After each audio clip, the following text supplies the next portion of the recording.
January 14th Conservation meeting to order, and we'll start off with the Pledge of Allegiance. I pledge allegiance to the flag of the United States of America and to the republic for which it stands, one nation, under God, indivisible, with liberty and justice for all.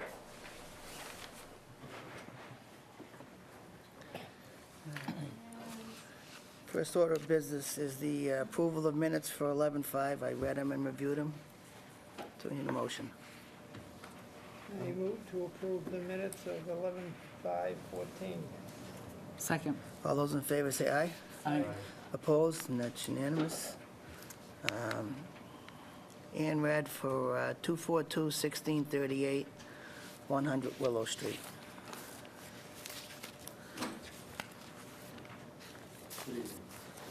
Yep.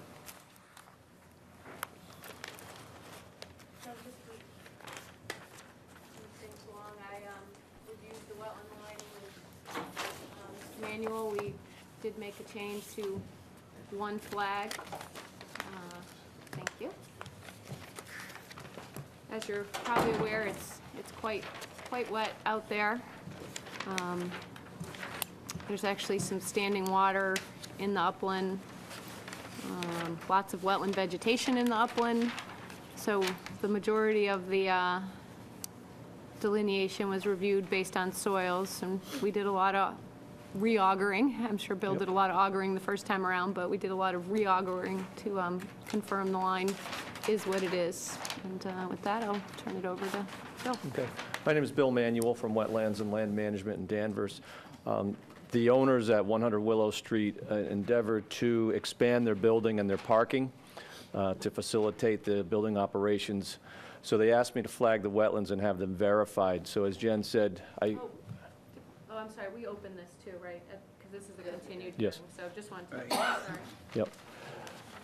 So I flagged the wetlands out there, and Jen and I walked, and we did make one adjustment to the flag line, which you have revised plans. I want to point out that the USGS map indicates a discontinuous intermittent stream line on the property, so I ran a stream stat evaluation on the water course, if you will. It really isn't much of a defined water course. It just happens to be, that's where the standing water was. The resulting watershed was about 1/4 square mile, and the residual flow in the 99th percentile was less than 1/100th cubic feet per second. So by that criteria, it would be presumed to be an intermittent stream. And also, I want to point out that there is Zone A indicated on the FEMA maps. However, the owner did get a letter of map amendment for the entire property indicating that there is no land subject to flooding on the property as well. So we'd like the ORAD to determine the wetland boundary, to specify there is no riverfront, and also specify there is no land subject, bordering land subject to flooding. Thank you. Jack? Yeah, I mean, the riverfront, I would go with that, but the BLSF, is that, who's the letter from? FEMA. FEMA. It is a FEMA, okay. It doesn't necessarily mean that there's no BLSF, but you would have to provide evidence that there was something contrary to what's shown on the map. And Isn't there usually a topographic elevation that defines where the high water mark is? In this case, there was no base flood elevation determined. So, no. Okay. In this case, yes. Yeah. so sometimes they do require further study. I mean, it's something that could be brought up again. Okay. I mean, no one wants to, I would think, build a structure that would then flood. Right. The Zone A that was indicated on the FEMA maps, on the revised FEMA maps, was confined within the wetland area. But the owner did take that extra effort to support the necessary documentation to FEMA to have them delist this property as being in the Zone A. So to recognize that effort, we would like the ORAD to reflect that. Okay, I guess my last question is, I know this general area, I don't know this particular property, but I know there's a lot of wetland that has changed over the years, you know, in this area on Willow Street. Is this a pretty easy line, or is this a line that might be, we'd be better off having a third-party review on this? I wouldn't call it an easy line, just because the vegetation on either side of the line is not crystal clear, but the soils were pretty clear. Right. The vegetation, if you were to go strictly by that, there were mature oaks in the wetlands. There were blueberry bushes in the upland. But when you got down to the soils, and remember, when you delineate wetlands, you need the vegetation and the soils. When you augured, the soil boundary was pretty concise, I would say, across. Jen had me poking around to exhibit what I was looking at, and it's the very dramatic change to strongly upland soils just a few feet on the upland side of the line. There is also a slight topographic change right along the wetland boundary. But it is a situation where there is sandy soils. Water tables are going to be flashy up and down. Hence, you get some wetland plants on the upland side, but you need that 50% plant community. And you'd also get, that's why you get some oak trees on the wetland side as well. Yeah, I know, and I'll defer to the rest of the commission after this, but it's just a very important part of the project is defining this line, because it sort of sets in motion the whole rest of the project. So it's good to be careful about you know, the precise locations of these flags. But I'll pass it on to Al. How many test holes did you auger to determine your soils sample? Almost an auger for every flag, at least one. You would approximate an auger per every flag? Yep. And in your samples, you found consistency enough to be comfortable with the flags? Absolutely. Was there any ambiguity in your samples? No, it was, to me, it was surprising how dramatic the soil change was from upland to wetland. And Jen, did you view any of the soils that were augered at all? Yep, we dug at least a dozen holes, I would say, when we were out there. The only sort of abnormalities were we did find pockets of wetland soil outside of the line, but nothing large enough to be considered isolated wetland. Some depressions, and there's definitely some signs of manipulation of the soils out there. I wouldn't go so far as to say that. Only that one area where they had dug that trench. And then we dug just off the back of the lot in one spot, and there was like a pocket, and it had hydric soils, but it was Yeah. quite small. It wasn't connected to the next. I mean, Right. not the majority of the site, but more as you're closer to the building. They've dug out, and you can see at the swale, there was standing water in almost that entire swale when I was on the site. Where are you talking about? Just off the parking lot, I'm looking flag. I'm kind of highlighting it here now. As soon as the flags come into focus, looks like 115 and 116.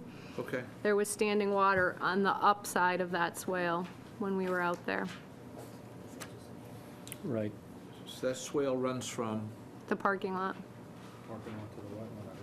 but it's called out somewhere approximately around the 50-foot line, back to the, It runs all the way from the parking lot into the wetland. It's dug out. There's side casting of the spoils. okay, and it runs down, it looks like it runs down to flag 117 approximately? Right. Or not side casting, isn't it? It's all pushed to the back, right? I think Right. was It the was, case. it was almost like someone put a dozer blade or a backhoe blade down, and this was quite some time ago, and just pushed to create sort of a relief for any water coming off the parking lot. I will point out, too, we had seen the site, I think probably the day after we had a 3-inch rain event. So it was fairly wet.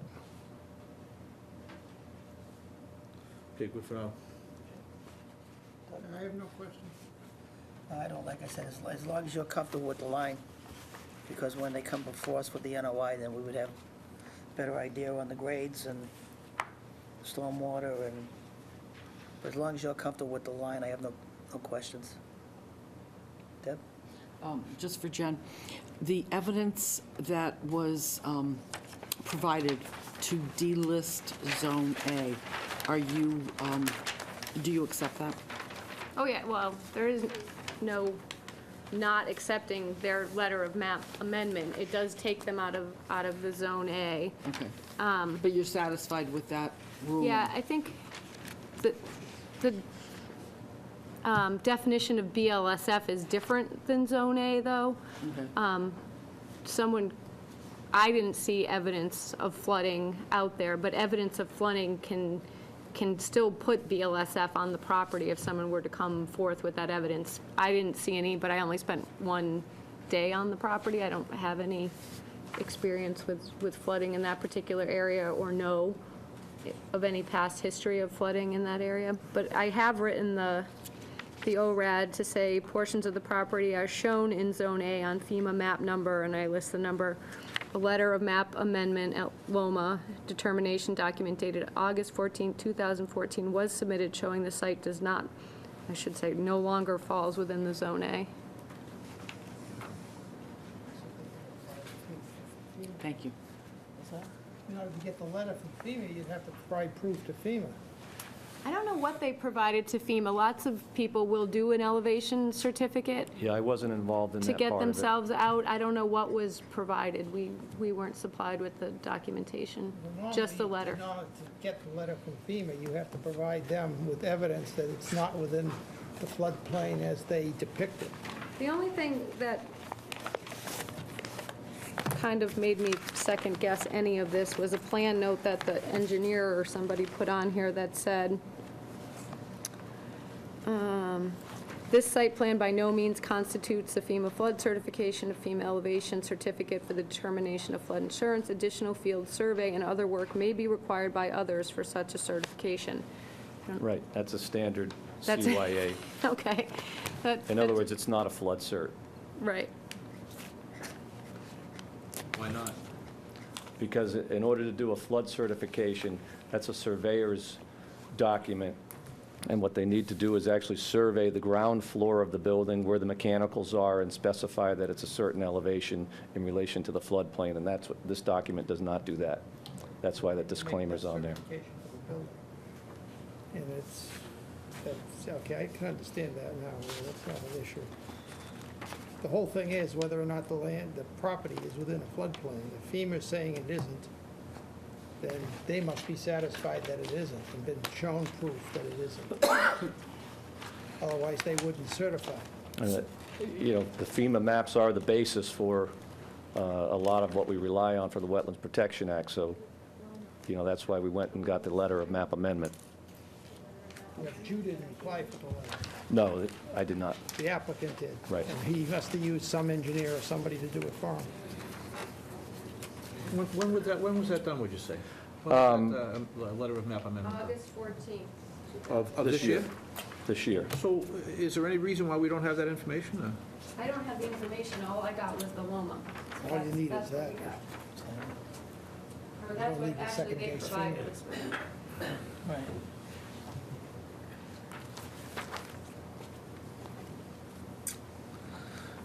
I guess I'll echo what Lou said, Jen. I've said this before. We rely upon you. I hate to dump this on your lap, but we rely upon you. You're our scientist, so.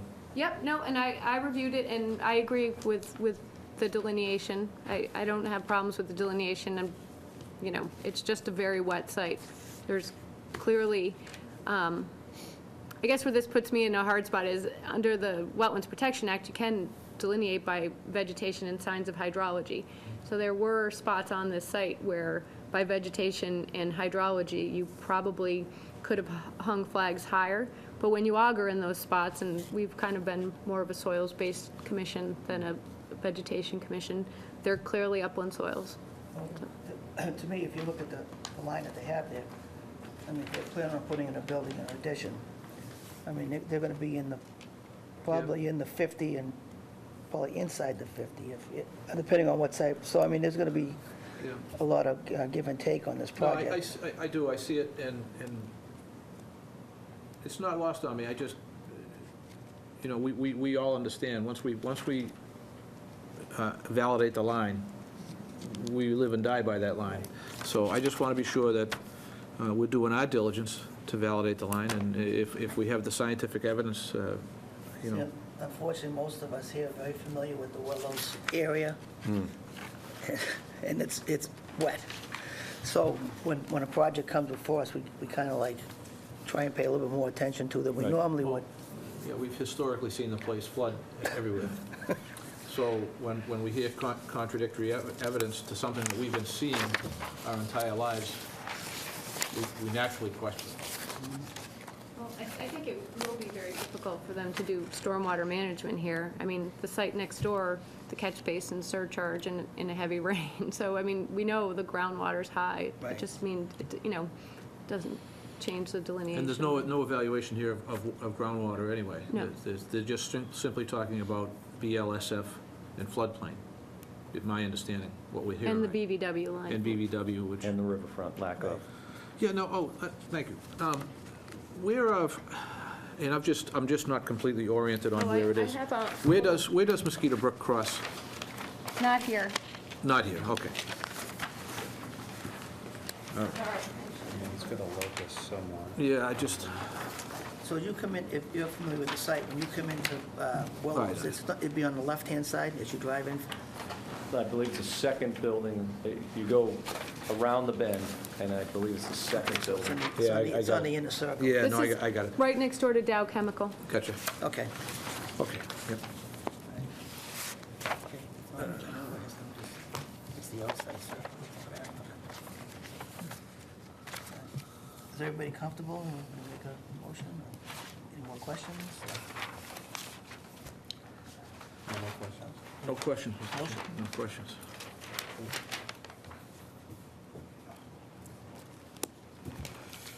Let's see. Well, based on the evidence, Mr. Chairman, I would move that we approve the abbreviated notice of resource area delineation. Second? All those in favor say aye. Aye. Opposed? That's unanimous. Thank you. Thank you.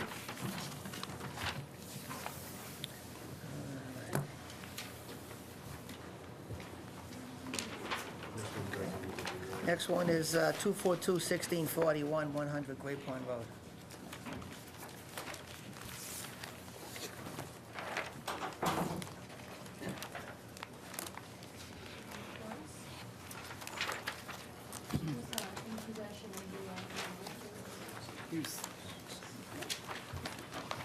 Pursuant to the authority of the Wetlands Protection Act, Massachusetts General Laws, Chapter 131, Section 40 as amended, and the North Andover Wetlands Protection Bylaw, the North Andover Conservation Commission will hold a public hearing on Wednesday, January 14, 2015, at 7 p.m.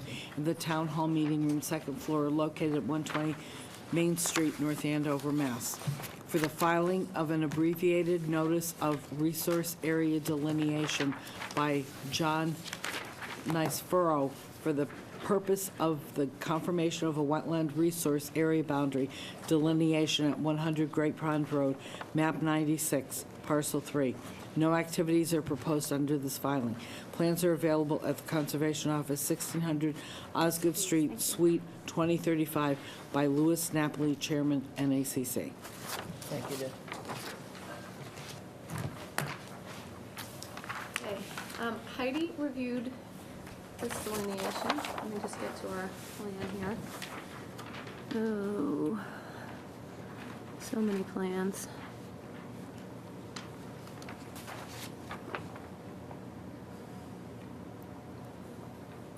There we go. And so she wrote her notes to you. I think there was one flag change? Yeah, one flag was flagged, 7 was right here. Yep, deleted one and connected two. Not on the plan. This is adjacent to the lots Tom Zirico developed right next door. I think a lot of you were on that site for a site visit. So this is the next lot down Great Pond Road.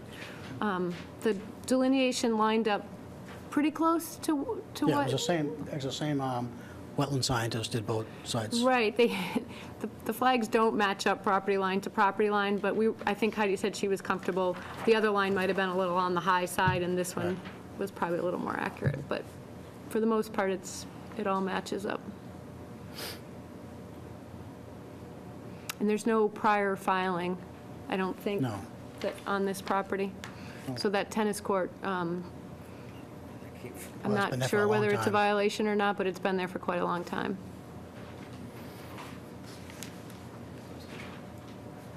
That's pretty much it. Pretty straightforward delineation. It's mowed field, so again, a lot of augering, but Heidi said it was pretty clear in the field. Oh, right, yeah. Is there, can't really tell topographics, is there a gradient? Is there a The grade site change? generally is high in front and slopes down to the back. Is there a drastic difference on the wetland line? No, it's not really drastic. No. There's a drop off, but it's not drastic. I won't call it drastic. I have no other questions. I guess just one, Jen, I'm going to come back to you again, sorry. You talked about the flags not matching up exactly. What was the difference between flags footage-wise? Because I understand this is couple very feet. subjective. So when the flags ended on Zirico's property, it kind of ended on there were these pine trees and a little swale between the two properties or something like that. I think, and I recalled this with Heidi, that the flags on the Zirico side were maybe a little high. It was cleared area under pine trees, and it wasn't something that was germane to the project, so it being a little high, we left it. Heidi said she wouldn't object to the flags being a little lower in this particular location. The soils and there was no vegetation under those pines. I think that separated the property line. But for where the line is, it's not much. We matched up the plans in the office and maybe 5-10 feet. Do we know what the soils are? Do we know what the soils consist of there? Were they Hinckley loamy soils? Were they? I didn't look at the soil map for the site, so I don't Bony know. would- But they're definitely ag soils. I mean, these fields are hayed. They're Yeah. not anything. So when you get through the top cover, we don't know what's down there? Any idea what's down there? Well, it was non-hydric, according to Heidi, so Non-hydric. she reviewed the whole line and did the augering with Just curious Norse. if it was bony or Paxton or sandy or, If I recall, there's a pretty good, A layer out there, yeah. loamy soils on top, and then you get into it. On Tom's side, it was more discreet because there was the stream that Right. ran down below. On this, it's sort of more, it's almost all BVW, I think. Okay. All set. Yep. No questions. Motion? I move that we grant the order of resource areas delineation for 242, 1641, 100 Great Pond Road. Second.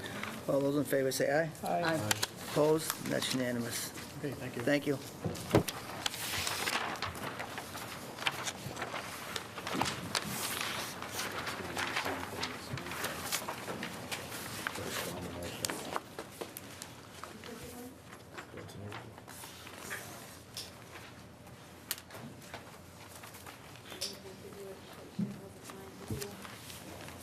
Okay, next one is, do we have any continuances? Oh, we have some continuances. We have 3 continuances. 242-1634-50 Royal Crest Drive, request to continue till January 28th. So moved. Second?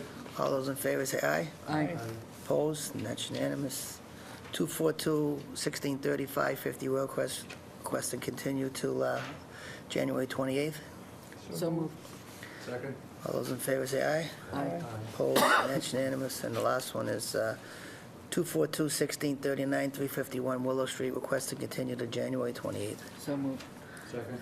All those in favor say aye. Aye. Opposed, and that's unanimous. Who seconded the ORAD? Don and I were talking. So, I made the Jack motioned, we got that. Did you second that? Nope, wasn't me. Deb? Okay, thanks, Deb. You read the first one, yes. So next one is 242-1629 High Street, West Mill.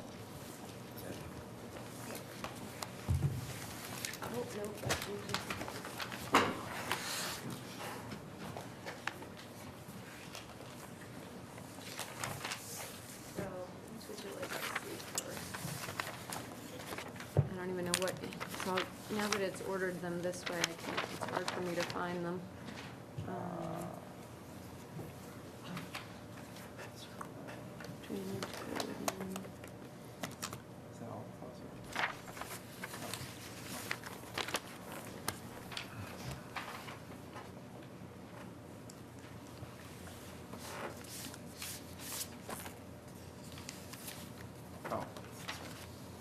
Yeah, it's this one right there? Yep.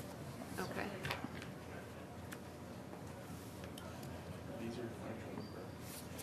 Does this have the plans in it? Okay, good, all right.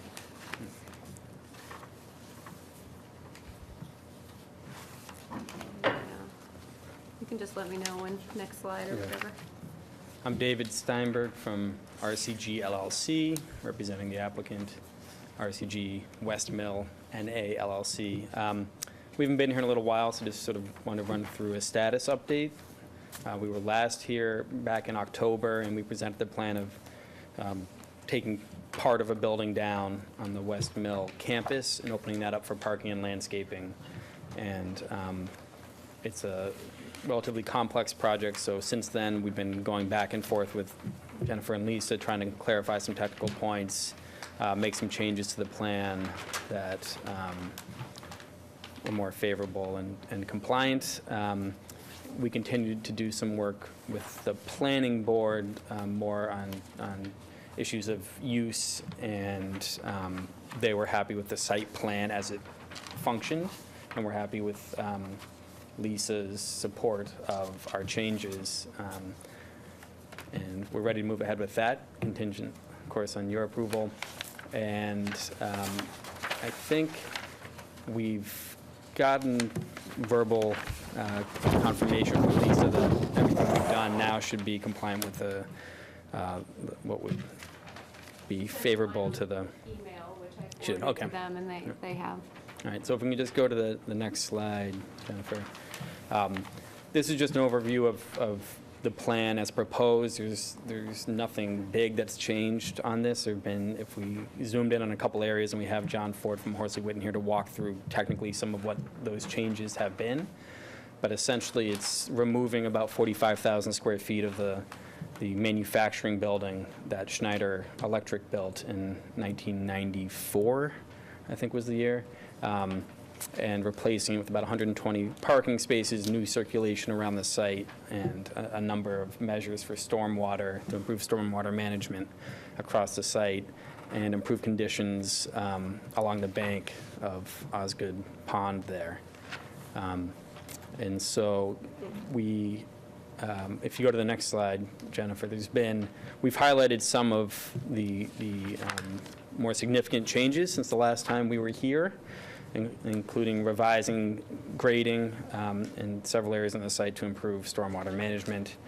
We provided a more detailed planting plan, added restoration area close to the bank there, simplified some of the systems, and improved the operations and maintenance program, as going through those details with Lisa. And we've done more inspection and surveying of all the stuff that's on site, and agreed to maintenance plans for the existing tank and pump system. And I don't know how much people want to dig into some of these changes, Jennifer, if we should I mean, I leave it think at just the a board's summary pleasure. of the stormwater management system would probably be All best. right, I'll introduce John Ford then from Horsley Witten. He can take you through some of that. I'm John Ford, civil engineer with the Horsley Witten Group, and what you see in front of you is the grading and drainage plan, the latest grading and drainage plan. And actually, if you zoom out a little bit, Jennifer, you can see that dashed red line is the proposed limit of work for this phase of work. So essentially, the existing roof drainage for the piece of the building that is proposed to come down, we're proposing keeping the existing slab in place, building parking, landscape, and stormwater management improvements essentially on top, breaking the existing slab in a few key places to get drainage through. So the existing roof runoff now goes to, drains to an existing retention basin off the page to the north, to the right of the page, with outfall to Osgood Pond. So we're proposing 7 new bioretention systems, a proposed new tree box filter, all of which with pretreatment practices to locally filter in stormwater management closer to where it falls, basically within the limit of work, with reuse of and reconstruction of 2 existing outfalls to Osgood Pond for drainage during larger storm events. So the existing outfalls that are located closer to the limit of work, we're proposing reusing those in those locations. So we're reducing impervious area within the limit of work by about 6%. It is a constrained redevelopment site. We're trying to improve conditions at the resource area to the maximum extent practicable. So that's with the new LID BMPs. We additionally are treating stormwater runoff in a few areas of the site, the existing rear parking area, especially that is currently unmitigated. So if you go to the next page, zooming in at Osgood Pond, a lot of the improvements to the plan since we were last here are within 50 feet of the pond edge. So you can see the delineation of the wetland edge within the 25-foot no disturb zone. We are proposing, and we have a chart, we can go through that in a little more detail if needed, conversion of approximately 38% of the no disturb zone from existing impervious and mowed lawn to native vegetation, and close to that percentage, 32% within the 50-foot no build zone to native vegetation. So in addition, you see outside of the dashed red line 2 restoration areas proposed with a native seed mix, as well as removal of an existing invasive knotweed patch, and the addition of some plant density in kind of collaboration with Jennifer along the edge, along the bank. Phragmites, actually. Phragmites, excuse me. So that is the summary. I think the next, if you could, Jennifer, that table essentially shows what I summarized in improvements to the maximum extent practicable within the 25 and 50-foot no build, and the addition you see at the bottom of the buffer restoration within proximity to the limit of work. If you could, to the next slide. I believe I'll end there. I believe Lisa Eggleston has approved and we have addressed all of her concerns regarding stormwater management.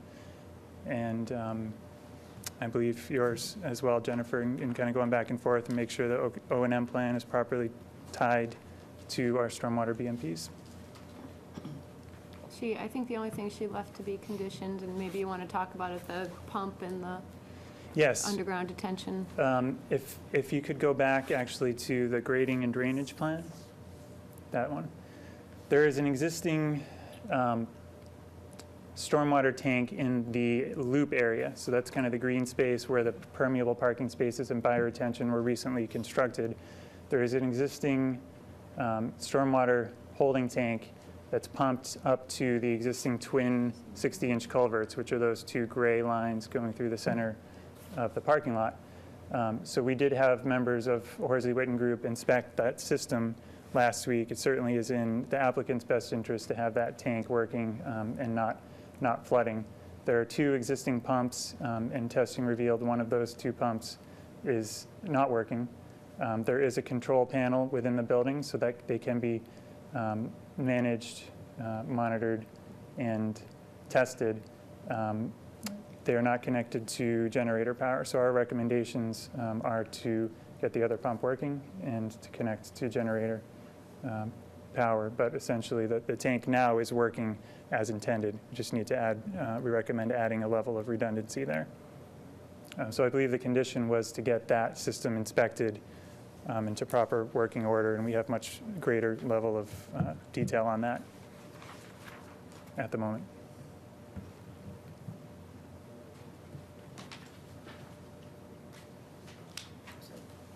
Jack, any questions? Yeah, I do have the first one. There's a, it looks like there's a drainage outfall that goes beyond wetland flag A10, and looks like it discharges directly into the, to the brook at the entrance of Osgood Pond. Am I reading that wrong, or is there, or is that the case? That is the existing discharge. So, no, you're not reading that wrong. We have proposed replacing those pipes basically in their existing location. Okay, is there an opportunity to discharge that into the buffer zone that, you know, treats water that runs into this pond? That is something we can look at. The elevations of the pipe invert there are quite tight and were very much a limiting factor, but that's something we could take a look and see if we could back that up a bit. Okay.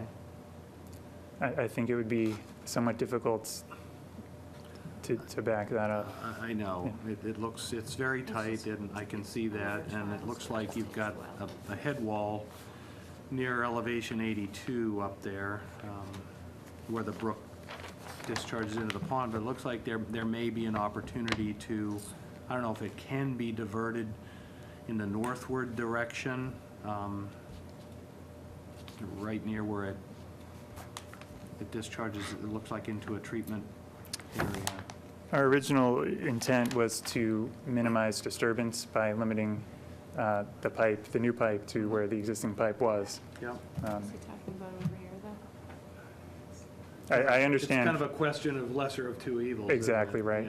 Yeah. Okay. Just want to make sure she's getting this.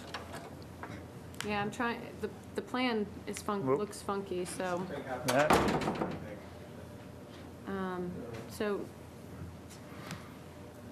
You can scroll down. The resources plan will be more detailed. this it should the be, it should be resources? shown in the original PowerPoint in the, It's a little hard to see. because the Yeah. application died. Say- Oh, I see. Yeah, near the what- question Which was, flag, though? I'm sorry, you gave a flag. A10, there's a flag A10, it looks to be right on the bank of the Osgood Pond, right where Kitchwick Brook discharges into it. There's a drainage outfall that goes beyond that flag A10 and looks like it discharges directly into the brook. You're right there, yeah. My question was, is there an opportunity to maybe redirect that pipe to the north, in the northward direction, that way on the display, where that looks like there's some buffer zone where it could get some treatment prior to Yeah. draining into the pond where it eventually has to Yeah, go. there is, yeah. So the response was that they were trying to minimize bank disturbance in that area, and therefore we're looking to leave existing drainage facilities in place. So the question is it better to take the temporary disturbance and discharge it into the buffer zone, or is it better to bypass the temporary disturbance and continue as it is proposed to, it looks like it's basically a point source into Osgood Pond? we may, do we have the pictures of that location? included? There's a pretty significant sloped bank there. That would help. That would make it pretty difficult to back that pipe up, I think, without additional disturbance and regrading. But I do understand what you're asking. West, this one? No, it's, I think it's Concom, it starts with a C. Yeah, so actually, let's try to come off. This one, I think, yeah. I guess maybe one of the things to add to that would be that previously there was untreated discharge in there, but I think at this point, everything that is discharging from that pipe has been treated? That's Would that be- absolutely right, yes. Right. So we're reducing peak rate and volume at those discharge points and treating to a higher standard with bioretention. To answer that question, yes. That would be in this package here somewhere. That there's photos? If there's photos. If not, it's definitely in the other presentation. It may have been removed. Yep. Well, I don't want to bog it, I don't want to bog down the hearing. He's saying, I'm saying there's two small Scroll down. There's 3 areas. There's an area down here. Yeah. Yep, just that slide right there. Oh, no, one, No. no, up 2 more, I think, 3 more. I think, one more. No? I think we're on We'll have to speak 1,000 words about it then. Here we go, here's the slide. There it is. That's the So that top This left one. photo is the discharge in question, I believe. Yes, that's taken from the existing bridge, and you can see the pipe, the existing outfall there. Tan colored in the middle of the slope. That's Yeah. right. On that frame. Yeah, I'm not sure pulling it back would get you, It might cause it unintended. might cause more erosion worse. coming down the slope, I would think. pretty stable. Yeah, I don't think that's, whatever's coming out of it is already going through some kind of a treatment process. Yeah, but we typically ask, discharges from detention areas to discharge outside the 25-foot zone too, and that's treated, so I don't think this is inconsistent. I think that site conditions are special here. Right. And I agree. I'm not going to push this one. My only other question, I'm sorry, but my only other question was, could you just give us an overview of the mitigation? Point out the mitigation areas on. Sure. Yeah. I mean, I guess on the site map, Absolutely, yep. Yeah, the mitigation's in here too, now, or is it? The same drawing that I spoke to before. I got a couple more thousand words. The resource area one? The one before that. I think you're asking That's it. site-wide. The one before this one. This one? I think the one before this one. before. Yeah, right. Yes, so basically, the building on the left side to the south is approximately 6 feet higher than the slab that's to be demoed, as well as the building to the right side of the page to the north. So in the proposed condition, what you see is the access drives up against the new building facades being created, basically sloping from south to north or from left to right. Outlined in the green are the new bioretention systems. So those are basically, they're sized, I believe, all but one to filter the 1-inch storm event, decentralized through the site, shallow, planted bioretention systems with pipe overflow and underdrain during larger storm events. The majority of the systems are either are lined, basically because the existing concrete slab is to remain. So those systems are tied together, the systems of underdrains are tied together, and that's where the overflow is to the 2 existing discharge points that we discussed. There is, in order to do the work that the retention basin is currently doing in terms of peak rate and volume, we're proposing a underground storm tech chamber system, which is what you see in the top left of the page near the northwest corner of Building 5. So that is doing work for peak rate and volume mitigation before discharge to the pond. So all bioretention systems, 7 systems, have pretreatment, and all but one, I believe, are sized for the 1-inch storm event. All are certainly sized for the half-inch storm event. And that top parking area, the one at the top of the sheet, I guess to the west Yeah. Yes, so that is an existing parking area, and I should have pointed that out, and I'll talk about it on the next slide. A slight reconfiguration and pulling back of the limit of impervious for that parking area. That area pitches from left to right on the page to that green bioretention system. And Jennifer, if you go to the next page, what you see there in kind of the heavier dashed black line is the existing limit of impervious, and the lighter, tighter dashed line is the proposed limit of impervious. So we're pulling that back as far as we realistically can from the edge. Good. Are you good with the plantings, Jen? Yep, this is the, I think, third iteration of the mitigation plan that I've seen, and Yes. I think at this point we're to something that all the plantings are native, they're at a good density. There's, I think I noted in my report that the seed mix that's proposed in the hashed area is not native, but they anticipate that that'll be a traffic area, so making it native would be difficult. Well, it's a traffic area as well as on top of some of that existing concrete bridge slab to remain with a pretty limited depth. I'm all set. Just, I guess a question to everybody. If you're looking at the letter that we all have from dated December 4th, it's the response to Lisa's comments, page 7 of 8, paragraph 21. It's no response required, and I understand that. How do we as a commission follow the recommendation in paragraph 21? There's later letters, so it might be hard to kind of go back. This is the December 4th I letter. guess, I mean, normally, I understand how we do our checks during construction, and there are monitors and different reports involved during construction, pre, during, and post. But this appears to, unless this has been superseded, this appears to be pretty much putting us on notice, saying, you better be paying attention to this. At least that's what I'm taking from it. Am I missing something, or how do we do this? We've had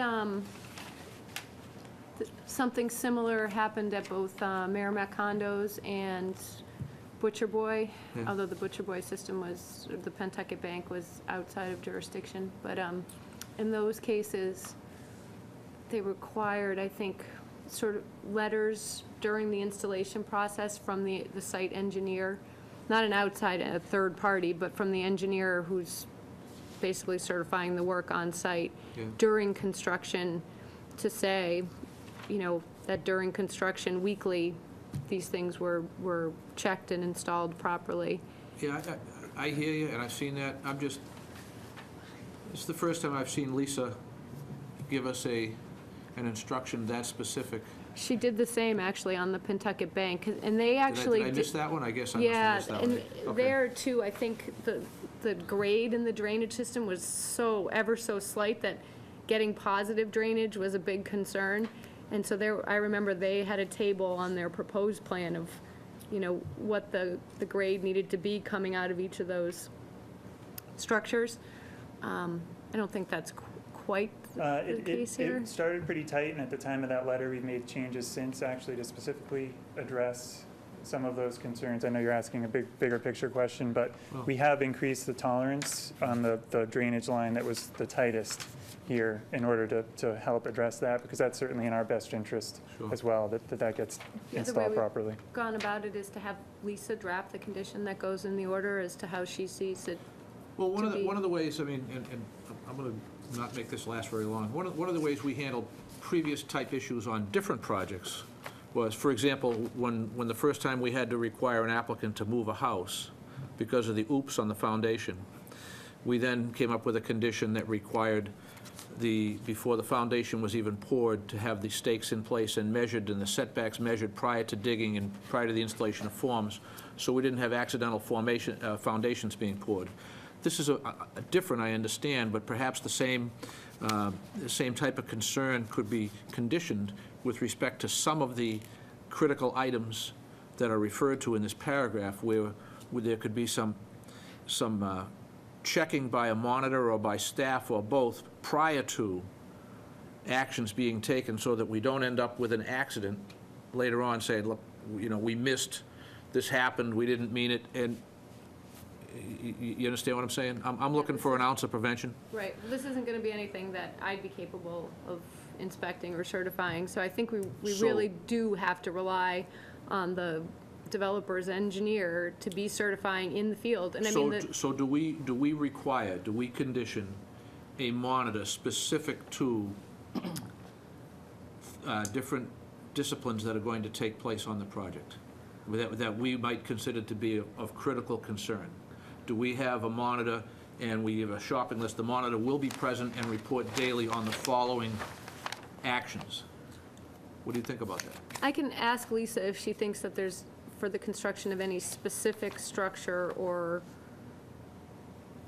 area, You know, if she feels that though, you know, that's the time when we need to be receiving more Well, there must be detailed something, because she reports. calls out a few things here, and I just, can't you know, recall which. none of us are new at this, and what we always end up doing, not always, I'm sorry, I shouldn't say always, what we frequently end up doing is coming back for a modification because a mistake has been made, and I understand mistakes, they happen.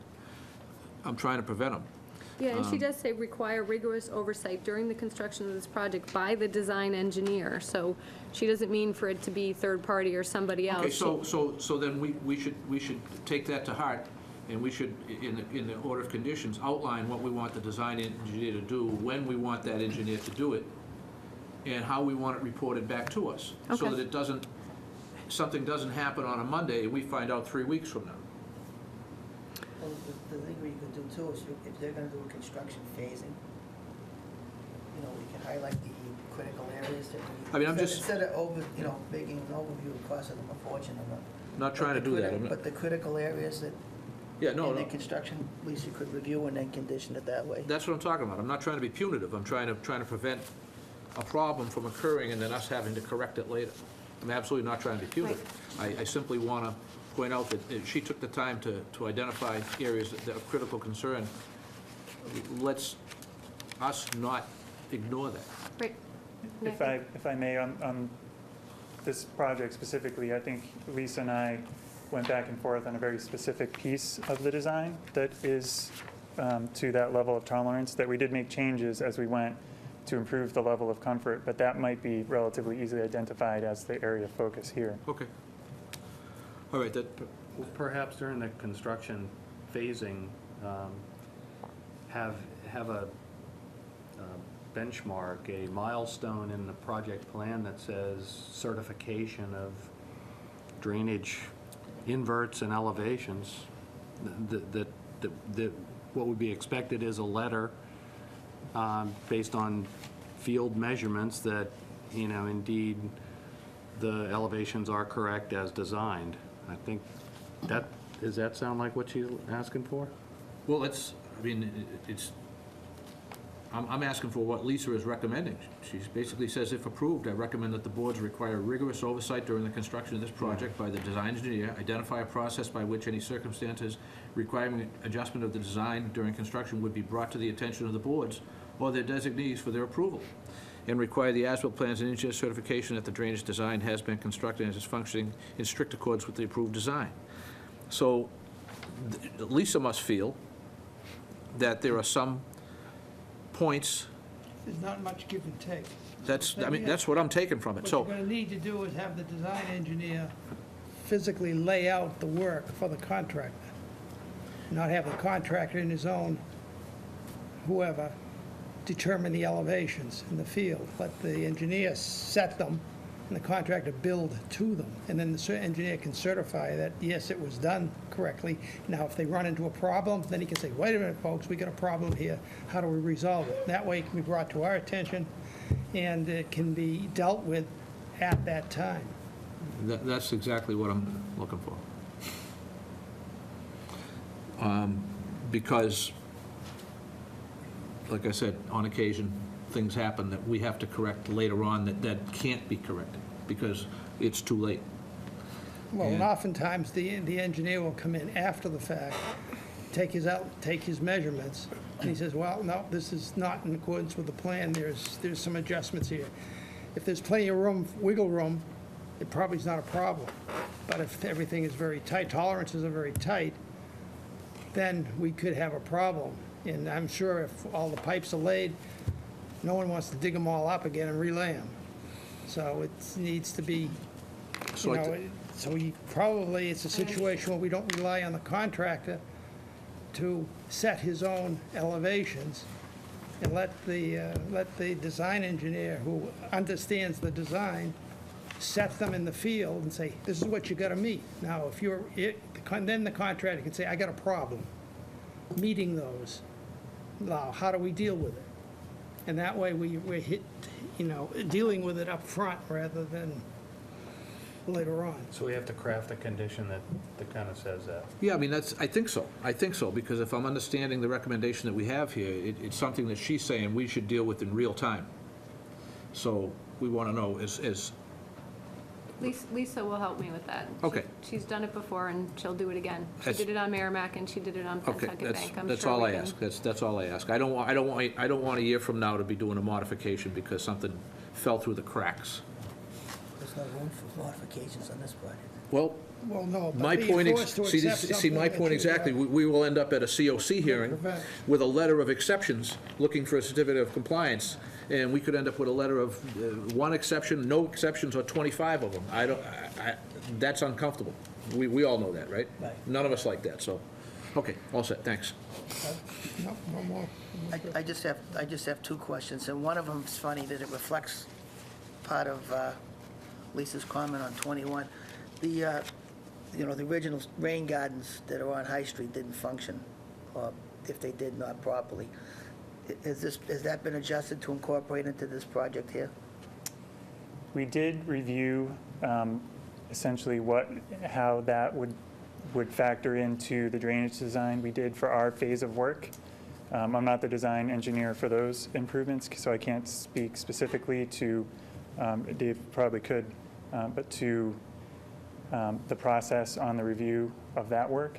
But we did review the existing as-built to ensure that the as-built condition is factored into our proposed drainage analysis, which shows pre- and post-development stormwater at Osgood Pond, that it works per the as-built, not per the design, if that answers your question. So it is It functioning? incorporates, it is functioning, yes. It is functioning, because I know when this project first came up, there was in doubt that it wasn't functioning.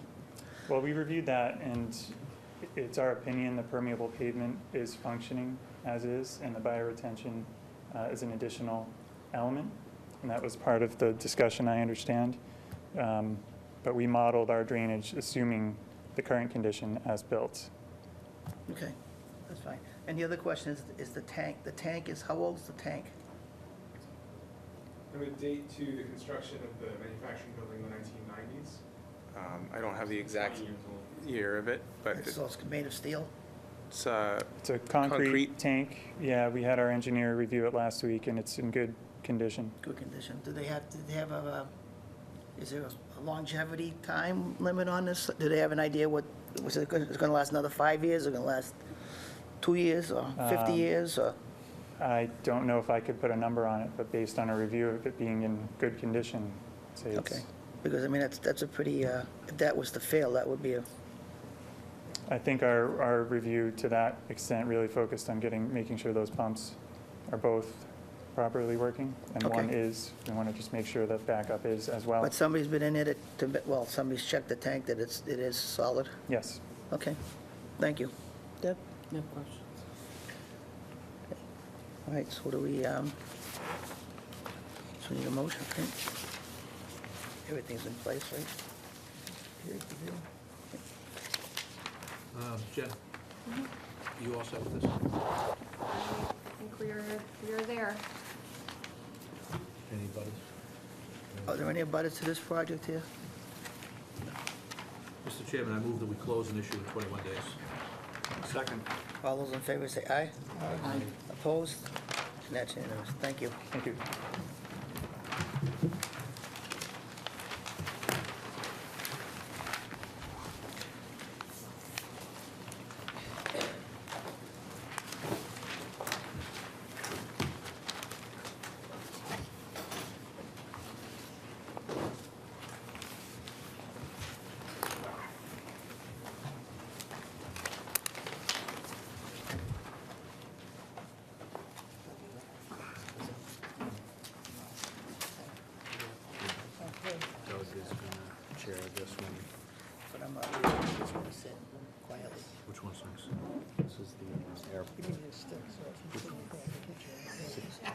Okay.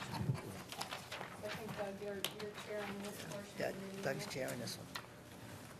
Okay, we got, Pursuant to the authority of the Wetlands Protection Act, Massachusetts General Laws, Chapter 131, Section 40, as amended, and the North Andover Wetland Protection Bylaw, the North Andover Conservation Commission will hold a public hearing on Wednesday, January 14th, 2015, at 7 p.m. in the Town Hall Meeting Room, second floor, located at 120 Main Street, North Andover, Mass., for the filing of a notice of intent by applicant Lawrence Municipal Airport to alter land at 492 Sutton Street, map 34, parcel 26 and 24, for the purpose of construction of standard runway safety areas for crosswind runway 40-32, with associated upgrades to drainage and electrical utilities within the buffer zone to a bordering vegetated wetland.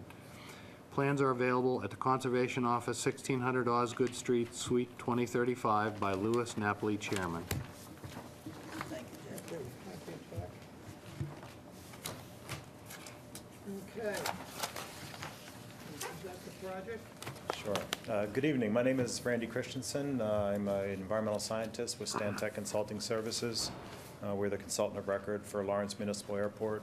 With me tonight is the airport manager, Michael Miller, who has been intimately involved with this project through the design phase. Let me give you a short synopsis of the project, and then I'll get into the detail as to how it relates to wetland resource areas on the airport property. Runway 1432 is the crosswind runway, or the lesser runway, at Lawrence Municipal Airport. It is 3,900 linear feet long at present time. The FAA and the federal government have mandated the construction of standard runway safety areas at the end of all runways that receive federal and/or state funding. And they had that mandate out for 2015, 2016. So we're in the latter stages of the federal mandate. It's a nationwide federal mandate. And what runway safety areas are, kind of in summary, are turf overrun areas off the ends of a runway and along the sides of a runway in case a airplane either lands long or aborts takeoff or skids off a runway. And what they do is provide these turf overrun areas that can support emergency equipment and are of such a grade that there won't be an abrupt drop or an abrupt hill that a plane will run into, that they can safely come to a stop should they go off the runway. And these runway safety areas are tailored towards the utility of the runway. That is, the runway safety areas at Logan do not resemble those that are needed at Lawrence Municipal Airport. They are designed and structured for the design aircraft for the particular airport. And at Lawrence, we are what's classified as a B2 airport, and that relates to the design aircraft, its approach speeds to the airport, and its wingspan. And something like a Logan would be a C3, C4, up into a D classification airport, and we're down into the Bs. So that difference, our safety areas only have to be 240 feet long by 120 feet in width, whereas something like a Logan Airport, a large commercial facility, typically has 1,000-foot long safety areas and upwards of 500 feet in width. And that just gives you some scale and shows you that there is some justification in sizing as the airport and the utility of the airport gets smaller. Now, on the plan that you see in front of you, this is the key plan for the project. And kind of in a north-south direction, that is runway 523, which is the primary runway at Lawrence Municipal Airport, which is a 5,000-foot runway. Going from east to west or left to right, that is 1432. And you will see that our work for this project are located at the extreme ends of runway 1432. We had looked at a lot of alternatives for providing those safety areas. We are constrained by a number of things off each end of runway 1432. The left side of that plan, or the runway 14 end, is constrained by a property line. And after that property line, we also have a set of railroad tracks. And immediately on the other side of the railroad tracks, we have the Merrimack River. At the 3-2 end, or the right-hand side of that plan, we are constrained by wetlands. After wetlands, we have Route 125, and fronting on 125, we have a number of commercial establishments. Many of you would know the new Dunkin' Donuts that was constructed right there. That is just about right at the end of the 3-2 end, right at the kitty corner to where this safety area would be located. Typically, for safety area development, we don't want to eat up runway length. This is indeed a safety project, a runway safety area. By eating up runway length, you're providing one mode of safety and removing another type of safety. And so one of our last alternatives we ever look at is shortening runway. However, because of the constraints posed to us for the crosswind here, the alternative that has been reflected in this notice of intent is indeed a shortening of the crosswind runway. We call it crosswind because it is a less of a utility runway. Typically, you want a main runway that handles 80+% of your flights, arrivals, and departures at an airport. Your crosswind is there to handle the other 10 to 20%. Typically, your crosswind runway wants to be about 80% of your utility or length of your main runway. So we're 3,900 feet right now. The main runway is 5,000 feet, so we're not going to meet that 80% criteria. With the amount we have to reduce the length to fit these safety areas in without any property line incursion and without any wetland incursion, we have to reduce the runway length by 245 feet, an approximate 120 to 125 foot in runway length reduction at each end of the runway. So we would go from 3,900 to approximately 3,655 linear feet for the crosswind runway. What this does, and I'll ask you to go to the next plan, Jennifer, please. Thank you. This is the runway 14, I'm sorry, would be plan sheet C301.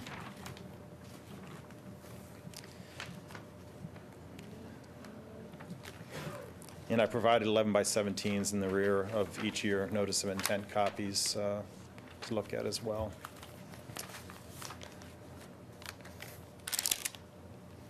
That's 3-2, so it would be the 1-4 end, that same one. I think you sent me 2 sets, so. Did I? This is the better labeled one, whatever the other one's labeled, it's There we go. harder to find. So the runway 1-4 end, we're reducing by approximately 125 linear feet. That allows us to get a full 240 feet of turf safety area into the current level area that we have. There's a significant removal of pavement, approximately 3,000 square yards at this end and approximately 3,000 square yards at the other end. When you do the math, there is an overall approximately an acre reduction in impervious surface at the airport as a result of this project. Runway 1-4 end I go over quickly only because no portion of the runway 1-4 end work is actually in resource area or buffer zone. You can see the 100-foot buffer zone on the bottom left-hand side of this plan. And basically, we are staying within the existing managed area, level managed area of the runway environment. So we're reducing taxiway length and reducing runway length. We're repainting. And the regrading that we're doing here is all kind of plus or minus 2 feet, only to create necessary swales to improve stormwater conditions at this end of the airport. So not only are we reducing impervious surface, but we're managing the grades so that we can actually divert stormwater through vegetated swales to new stormwater BMPs. We currently have no infiltration of stormwater BMPs at this end. We are actually putting in significant linear footage of infiltration trench and deep sump catch basins, and we are creating vegetated swales to divert the flows into these new deep sump catch basins as well. Because it's a redevelopment project, we are in the stormwater standards mandated to make a better condition, improve overall stormwater management conditions than existing conditions. And not only we reduce stormwater flows for the model storm events, but we greatly increase TSS removal with BMPs. There's no BMPs there now, and we have added stormwater best management practices to this end. I'd ask you to turn to the 3-2 end now, Jennifer. At the runway 3-2 end, this is where you will see a 100-foot buffer zone extending up into what is now turf area anyway. We're reducing the runway length by approximately 125 feet at this end as well. Of significance at this end, it's kind of tough to tell on the plan, there is a significant amount of pavement being removed from this end of the runway Of that, approximately 8,000 square feet is actually within a 100-foot buffer zone. So not only are we removing pavement for the overall vicinity here, but much of it is actually within the buffer zone. It will be, it will all become turf area that is out there surrounding the pavement right now. And again, the only grading that we're doing is to provide positive drainage off the safety area and also to guide water into new best management practices, that being infiltration trenches and deep sump catch basins and vegetated swales, all of which give us TSS credits, where currently we have none. The work at the 3-2 end does involve approximately 5,600 square feet of work within the 25-foot no disturbance zone. And let me explain that work.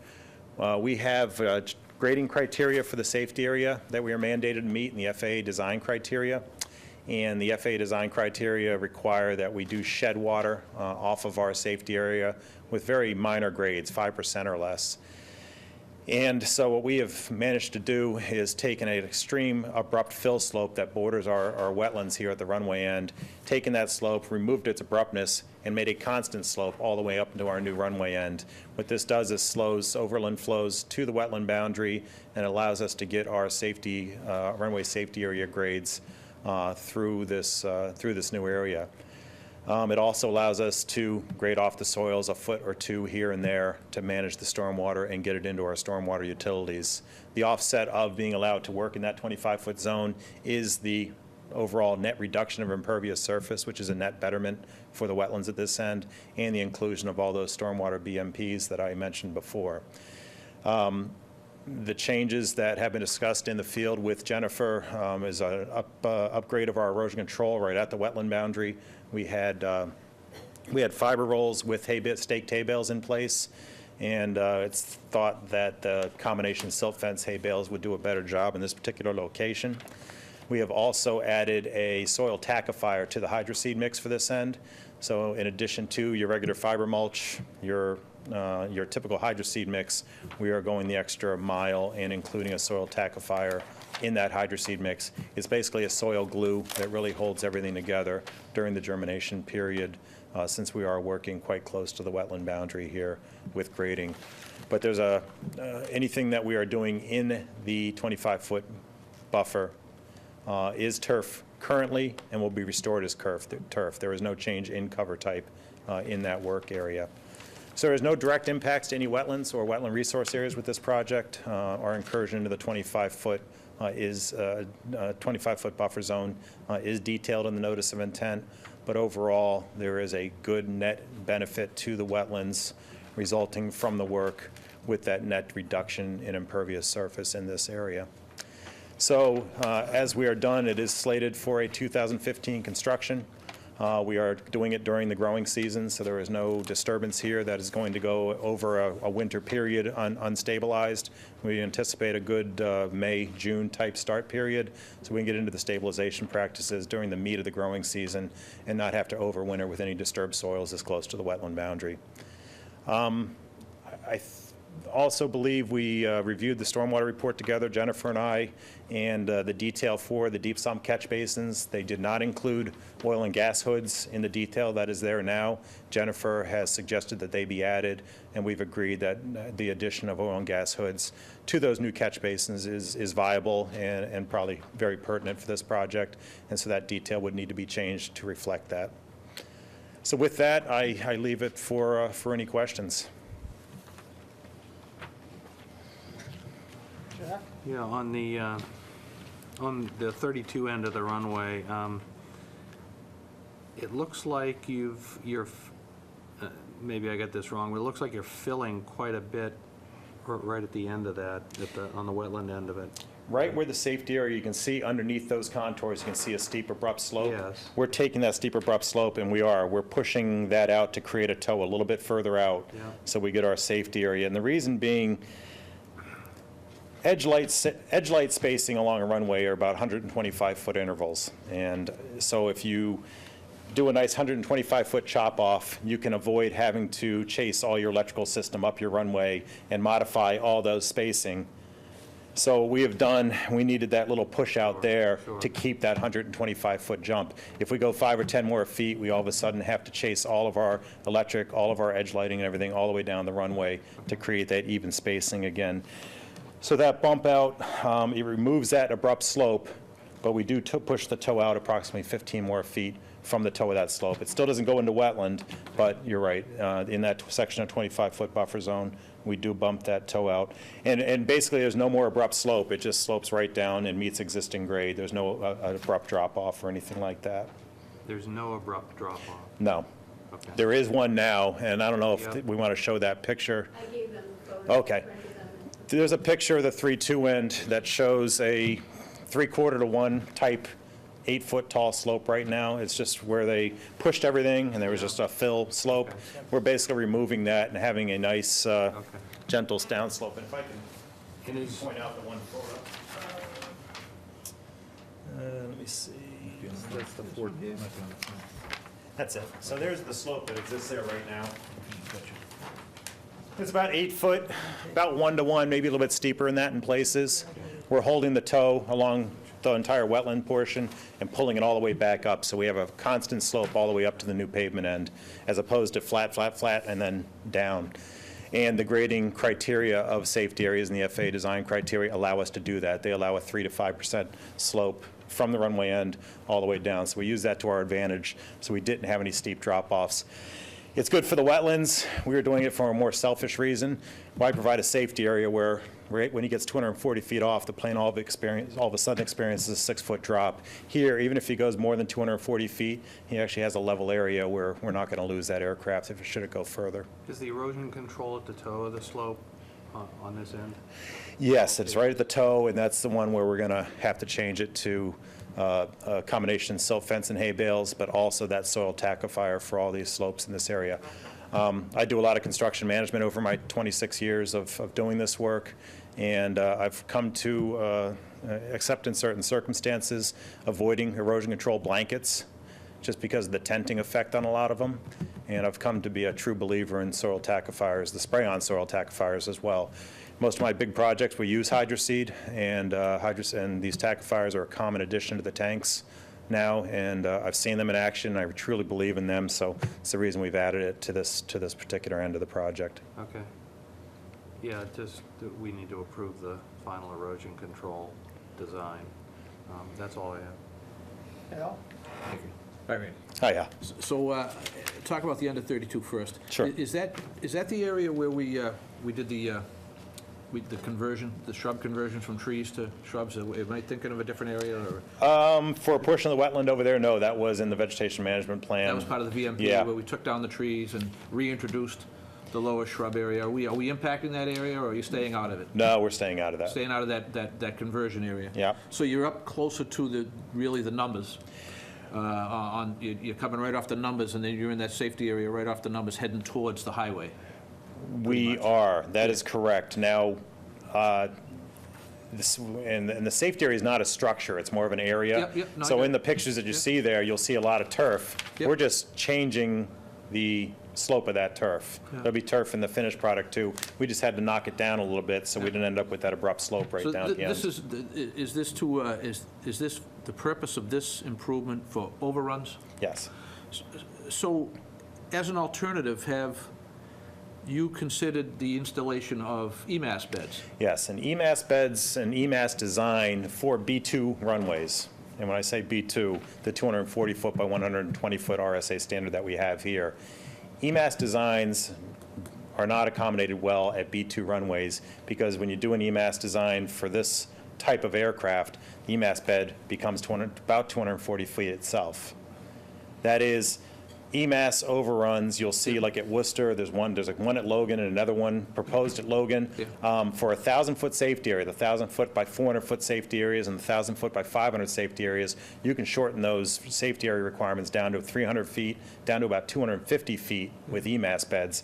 For B2 runways, EMAS beds don't get much shorter than that in the design. And then you get on to the expensive EMAS beds and the grading and everything associated with them, and they don't become viable alternatives for B2 airports. It's very rare that you would see an EMAS Is it because of the Safety area. cost, or is it because of the aircraft don't benefit? I mean, I know you have a lot smaller aircraft that you're on 1432 than we're seeing on And then at Logan, certainly, 1.5, or right, commercial. but they're pretty effective, and they can help you reduce a lot of impact off the other end of the runway.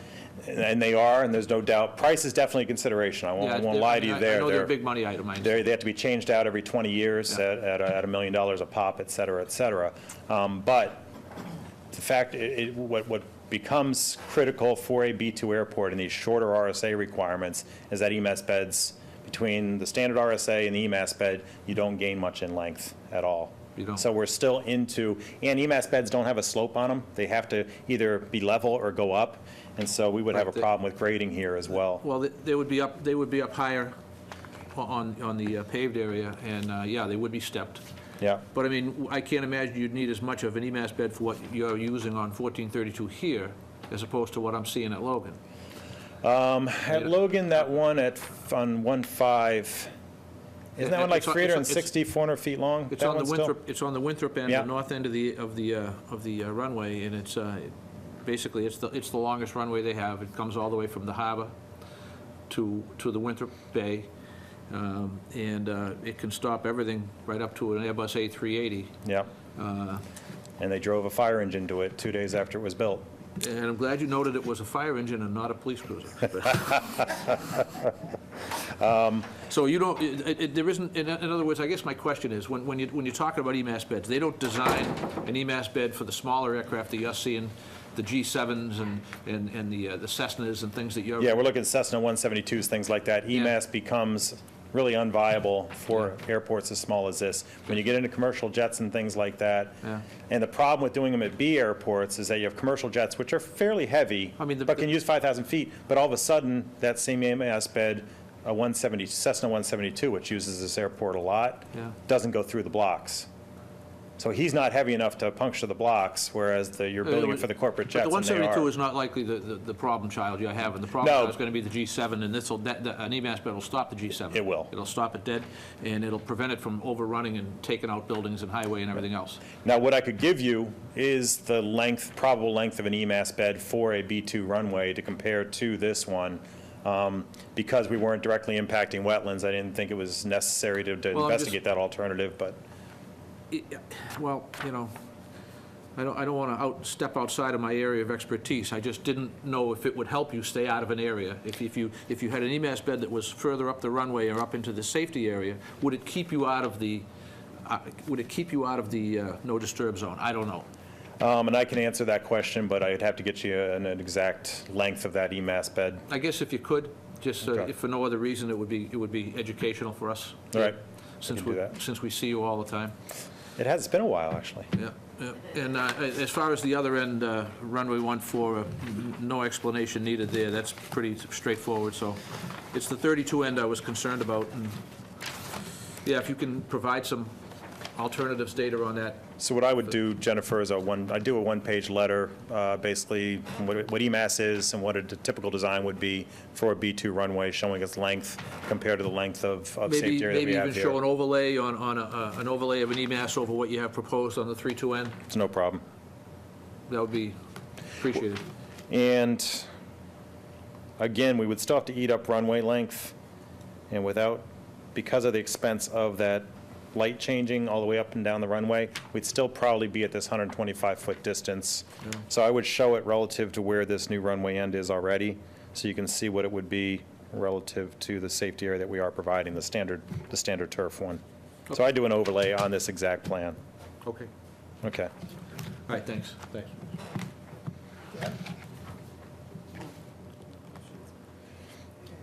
You haven't heard all of them. No, but I'm going to abstain from this anyways. Okay. All right, I don't have any other questions, Mr. Chairman. all right. Do we have anybody in the audience that is in a butter to the project and may wish to say something? No? Okay, let's see. Jen, where are you at in this project? As far as permitting, I think, well, we need to waiver, which reminds me, we didn't grant a waiver of the 25 and the 50 to the last project, which we Thinking should the same thing. probably go back and vote on, because I did put it in the recommendations. I'm like, there was another one. Well, they're coming back, you coming back, you didn't expect to close I tonight, think, did you? well, I mean, I kind of gave them the impression that I'm done. I don't think there's anything additional that I need from them. He was gonna give us Right, I told them it was likely, which I would consider to be an alternatives analysis. right, and if the alternatives analysis shows that pretty much they're in the same location, then I would expect at the next hearing we could close and issue, I would draft the At order. the same time, okay. Randy drives a good ways to be here, and I'm not sure he really needs to be here if the only discussion is there is no alternative. I'm not trying to keep it alive by any means. If Right. you're satisfied, you Yeah. tell me. I'm just trying to, The things he needs to get us are the revised erosion control, especially on this end of the runway. I wanted to see the 25-foot no disturb and the 50-foot on there, just Yeah. so you could kind of garner the impact. The detail with the gas and oil hoods on the catch basins.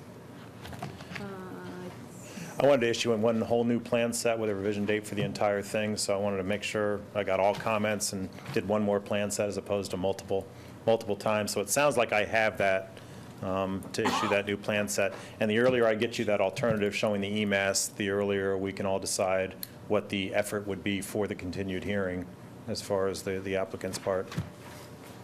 so we're continuing, sounds like. It's fine with us. Now, do I hear a motion to continue? So moved. Your second? I'll second. Okay, all in favor? Aye. Aye. Okay. Thanks, and I'll get you that information soon. Great, thanks. Donna?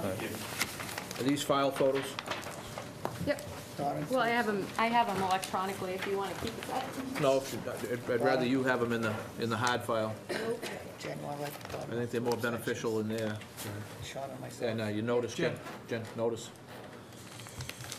No Tice.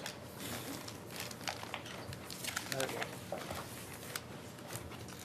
Do you want to go back and reopen the other hearing and vote the, Yeah, 242-1629, there were some waiver requests that we forgot to vote on. so it'd be waiver of the 25-foot no disturb and the 50-foot no build. That was with the mitigation planting plan and the reduction in impervious area in the 25-foot no disturb and the 50-foot no build. That's on the West Mill.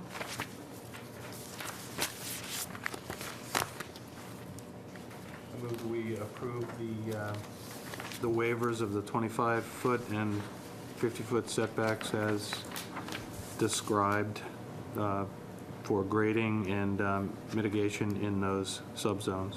And And- construction, there's and actual construction. Construction and impervious surface removal. Second. All those in favor say aye. Aye. Opposed? One extension. One abstention. Okay.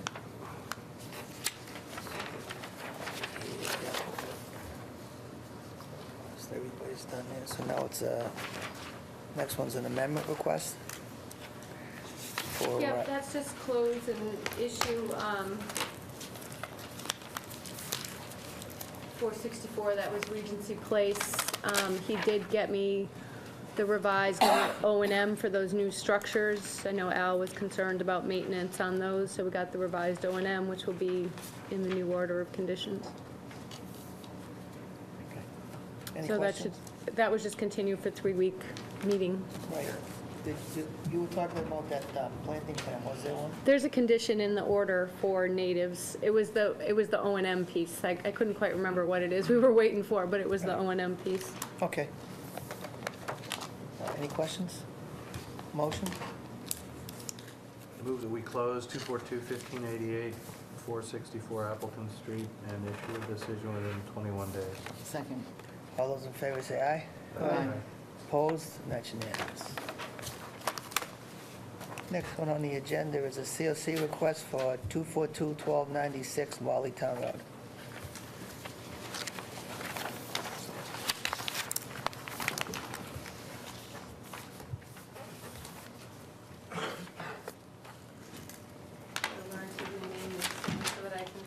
find them when it comes time to put them up on the Autumn Chase. There we go.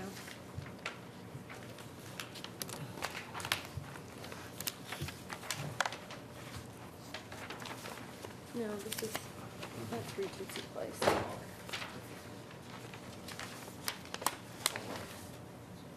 So Heidi's been reviewing this, and I think she gave a pretty good summary at the last meeting of what we were waiting for. I think it was mostly proof of receipt of cleaning of the stormwater system. I think she cites that everything is constructed in accordance with the plan. There is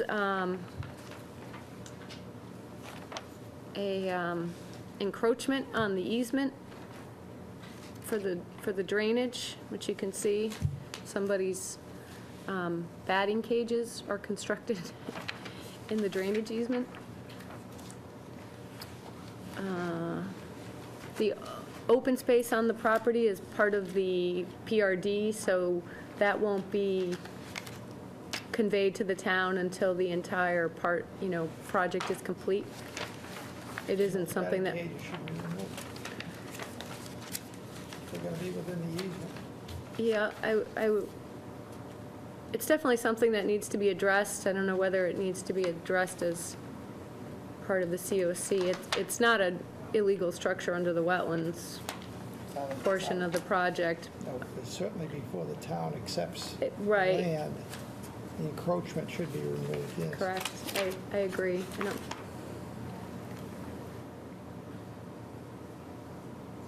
Phil, you have anything to add? No. No. Access to the open space? Can we show it on here anyway? Yeah, there's access at the top of the, Cul-de-sac. at the cul-de-sac. There we go. You can see the kind of little It's that little spur off. spur off the cul-de-sac, goes into Harold Parker. Yeah, we got It's that, not on that plan, but we it got that was straightened out on those, when we approved those two lots, right, It's Jim? on a different plan. Is it marked out in the field so that the abutting homeowners don't claim it?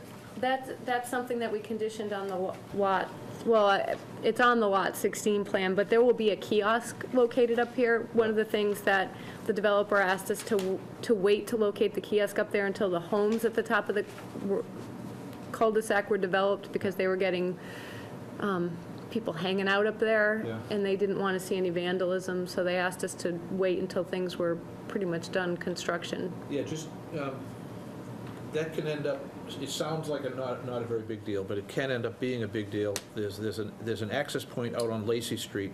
It had nothing to do with us. It was done years ago, but there was an actual paper road that went off of Lacey Street into the state property, that when a home was constructed, the homeowners took possession of the paper road, constructed swings and stuff on it, and put up a fence and a gate, and possessed it in an open and notorious fashion, and now the state is having a hard time getting it back. So it's important that we don't make the same mistake. I realize it doesn't sound like a big deal, but it could very well be a big deal if we don't do our diligence now. Phil Christensen. Hi, Phil. Just to comment on that, Al, that there are stone walls running down Old Mollytown Road, so at least it helps to define that. Okay. So Lot 16 is separated by a stone wall from Mollytown, but it's a good point that, Just because it Absolutely. could end up being a parking lot, or all kinds of things can happen. Yep. When we're not looking at it, and then it's too late.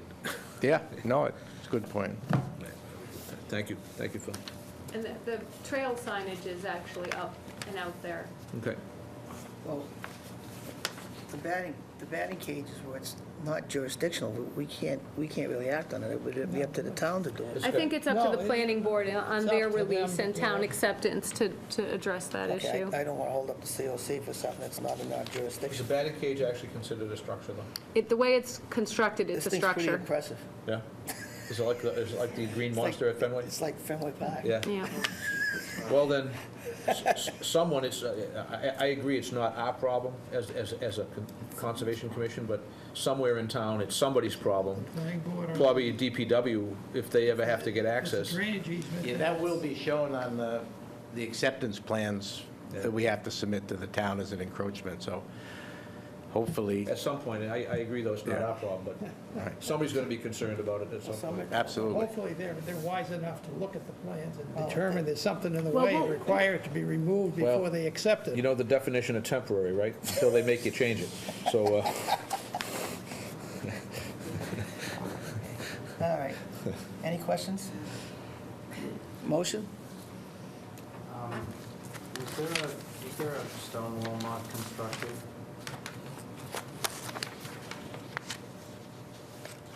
Yes, that's in the records. Oh, that's the one we reviewed a while ago, right?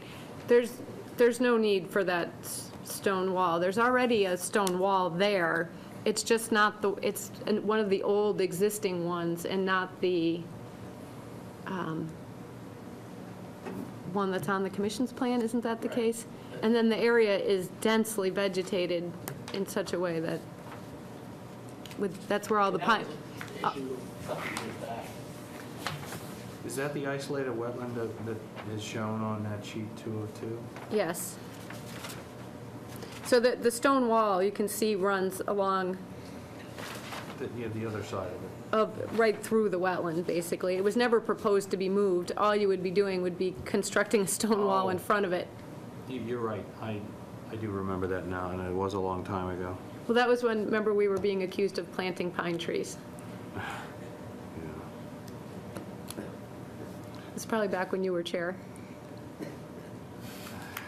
A lot of confusion on this one. Yeah, but I shouldn't be. don't think there's any reason for Yeah, that, no, for that I wall to do- be there. I do remember that, and you're right. And the restoration area is done. That's all been monitored and signed off on a long time ago.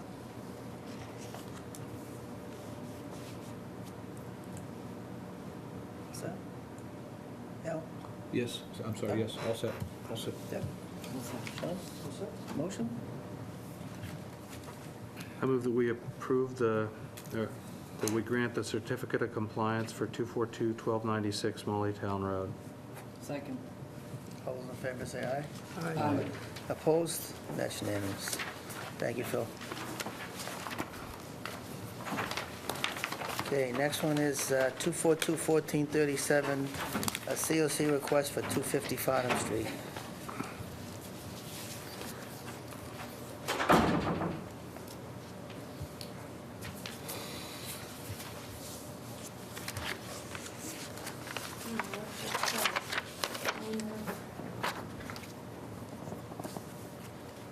Oh, this is the proposed plan. So the issue with this is the plan that we received for the certificate of compliance is the plan that was used to get the certificate of compliance from the Board of Health for the septic system. So as you can see, the only thing that was in jurisdiction, the system is outside of the 100-foot buffer zone in this plan, but the grading extended into the buffer zone. You can see the 50 and the 25 down there. So the grading came down. And then there was a driveway, a gravel driveway extension with loam and seed proposed, and you can see the grades also on that. So when it came time to do the as-built, however, excuse me, once again, I try to find which plan it is.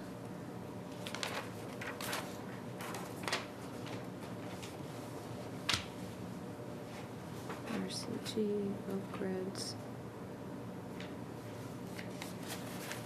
Well, anyway, you have the as-built in front of you. You can see the grades aren't shown. So The system is shown, but the grading isn't shown. Yeah, but the Design plan shows the grades. Right, that's what I was just showing you. So this is the design plan. But even you don't, I mean, even if the elevation plan was on the, for the septic system, we could kind of speculate the grading, but even this doesn't even have that either.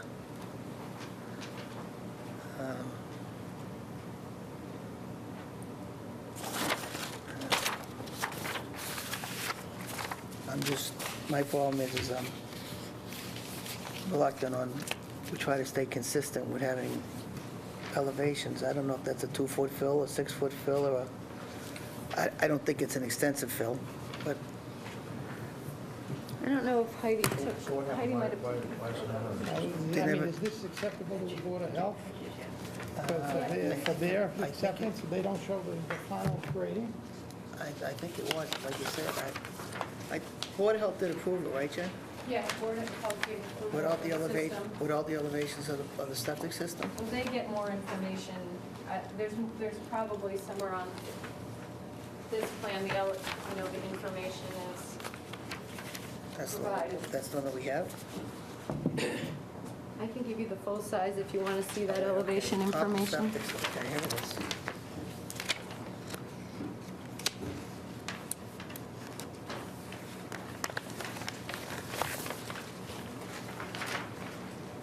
So the elevation information is on the, All right. over on the side here.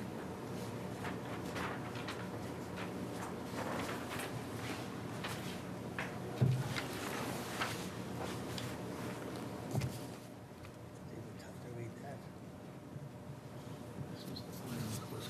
Get it 7. So originally it was. Right, that's the proposed plan. 86. So it's Correct, yep. Not the as-built, but the proposed. This is We're talking 100, more than 100 feet from the nearest You flag? can give it to them. They're the ones who are reviewing All right. for. It just nips the corner of the Yeah. 100-foot buffer zone, Yeah. the grading. I mean, it's not, Yeah. it's not excessive. Because I'm going by the top of the tank. It's over 100 feet. I'm not sure either. It doesn't look like it's Just one. excessive Another grade. view that I took earlier on. To the corner, the grading here is within 100 feet. That's fine. Okay. Just barely. Yeah, it's not even like a 1-foot fill. Like I said, it's not that we're picking on your application, it's just that normally we like to have, grades, so we know. This was the end of the road, too.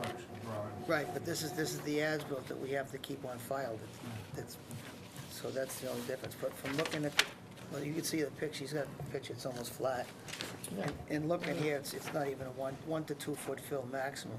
Yeah, this grade here is. So, okay, that's fine. All right. Very good. Any questions? No. Okay. Motion? I'll move that, this for COC? Yep. Yeah, I'll move that we grant the COC. Second. All those in favor say aye. Aye. Opposed? That's unanimous. Thank you, all set.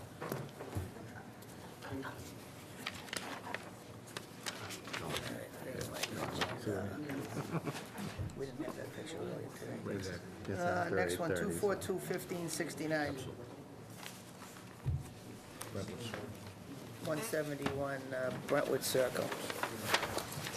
This one's all set, fully stabilized, erosion controls removed, wetland markers up. Ready to go. Any questions? Jack? Let me just take a second. Sure. Yeah, this one. No, I'm all set. Thank you. All set. All set? All set. John? All set. Motion?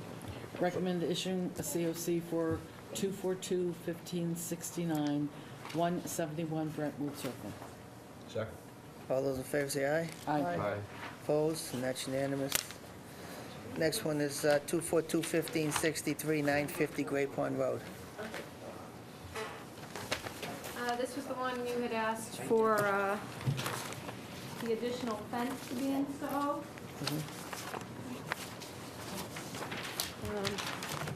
That's all we're waiting for, all right, Jen?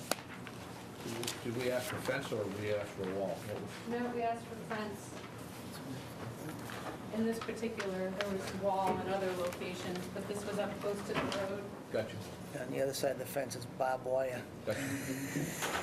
in the form of multi-floor rows. Yeah, I remember this. It's fine. My memory is refreshed now. There you go. Awesome. Any questions? Nope. Motion? No questions. Move that we issue a COC for 242-1563, 950 Great Pond Road.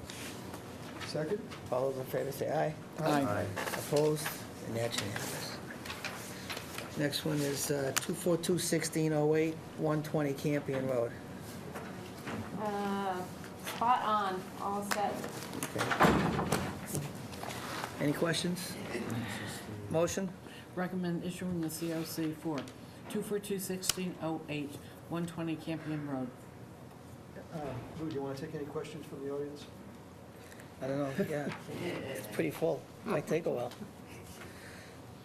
We have, I'll second that one. all those in favor say aye. Aye. Opposed? And that's unanimous. Even the engineer didn't want to stay. He was out there.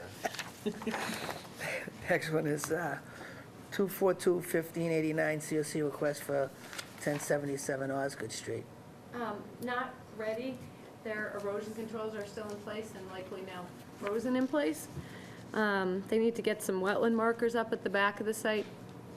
For some reason, I thought they were there previously, because I had put in the order, where not already installed, but there are none out there. The charts on the proposed plan and the as-built plan for elevations of stormwater structures are like a puzzle.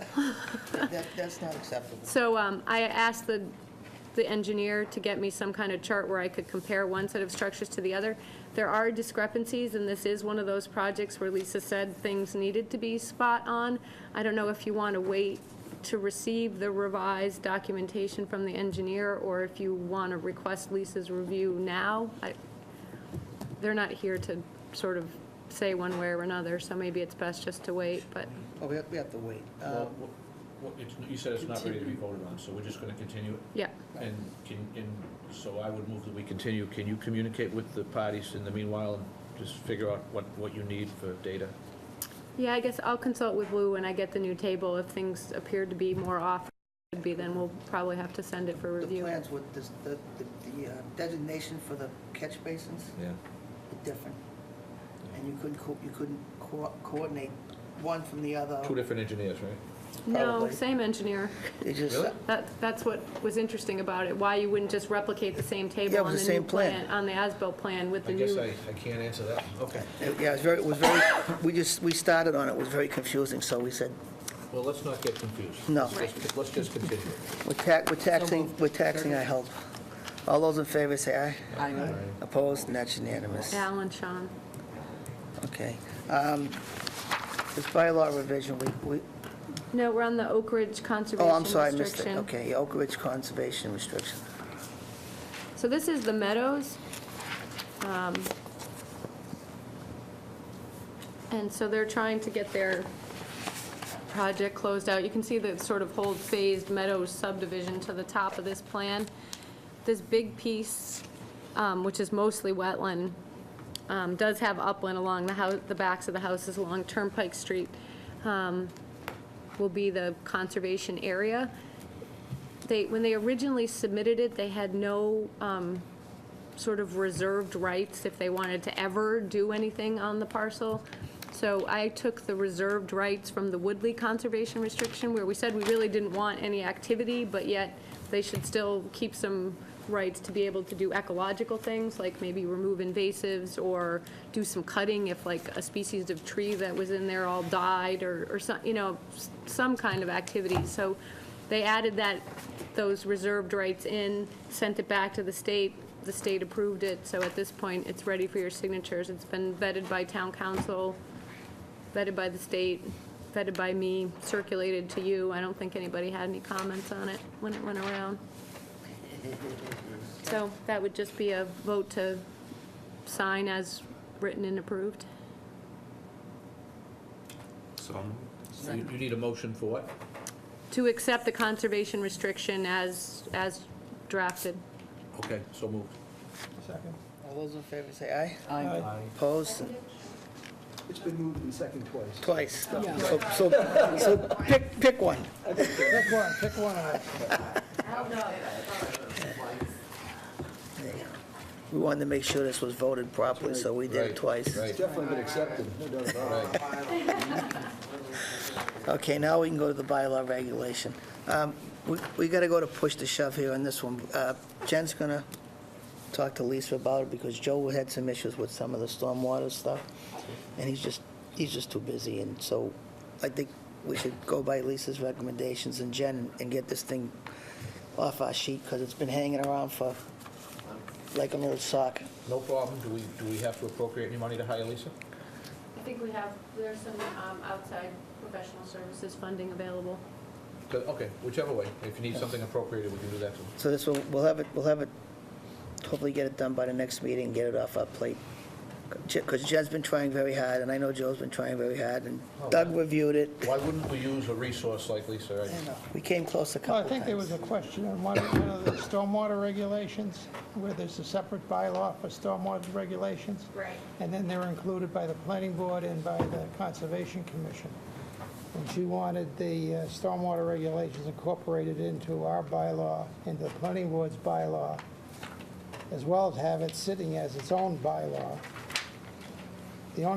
I know that was a concern that Joe had, and I also had a concern with it to the extent that, why don't we have the stormwater regulations in one bylaw and just reference them in ours, and the planning board reference them, so that if there's any changes, you go to the stormwater bylaw, make the changes.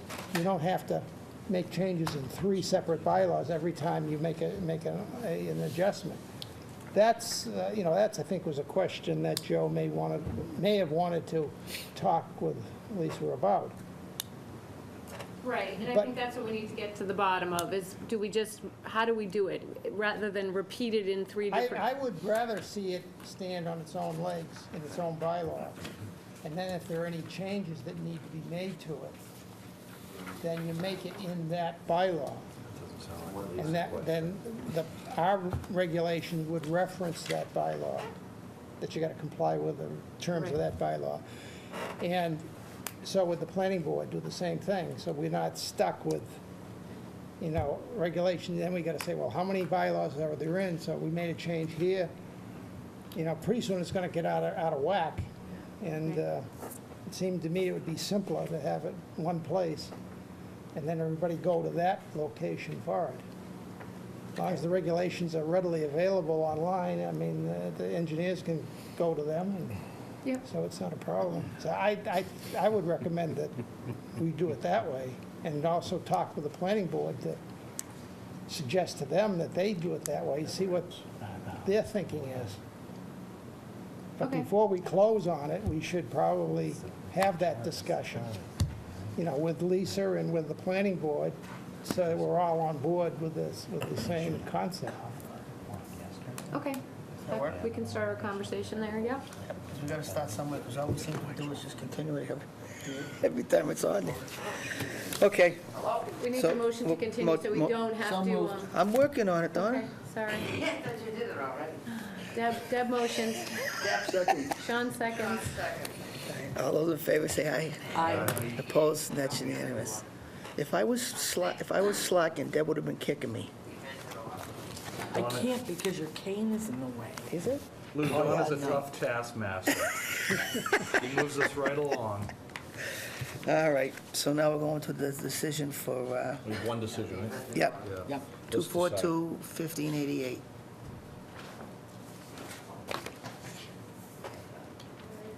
Apple time.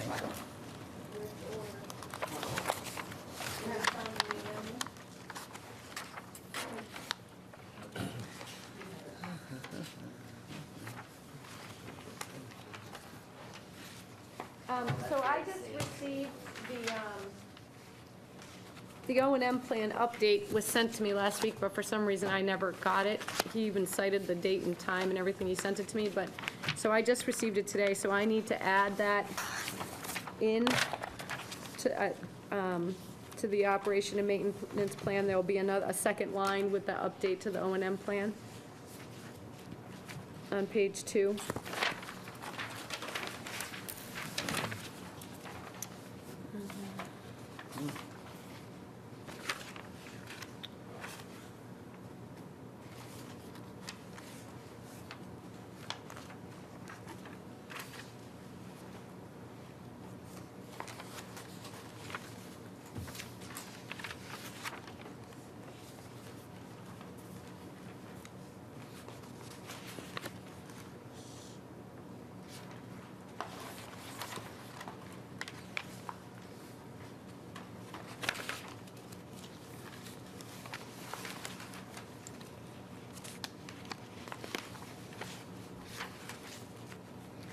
Condition 55 adds in that stone wall, upgrading the 25 on Lot 8, remain in perpetuity, serve as the limit of clearing, markers on the wall.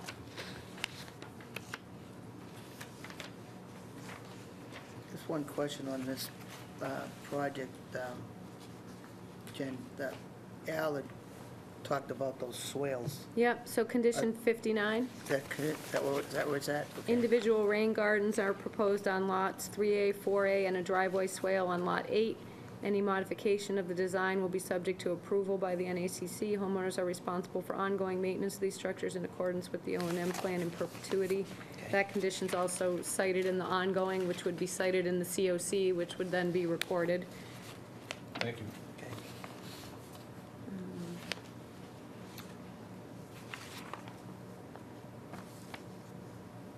So, condition 66 somewhat bothers me now, because previously none of the house lots were in jurisdiction. So subdivision said information was presented on individual lot development to address stormwater management design and lot development feasibility. Individual lot development within jurisdiction of the NACC must be presented as new notices of intent. I think that needs to be deleted now, because the house they propose on Lot 8 is the house they're gonna build. It's not they're not gonna submit a new notice of intent when they go to do that, so I think we need to lose that condition, if everyone's comfortable with that. There will be no individual notices of intent filed, because only Lot 8 now is in jurisdiction of a wetland. Before, it was all roadway and stormwater management structures. Now there is a lot within jurisdiction with a driveway. The house itself is not in jurisdiction, but we will not be getting a new notice of intent for the construction of that lot. Well, one option, instead of getting rid of it, is to say, comma, except what? Except Lot Lot 8. 8.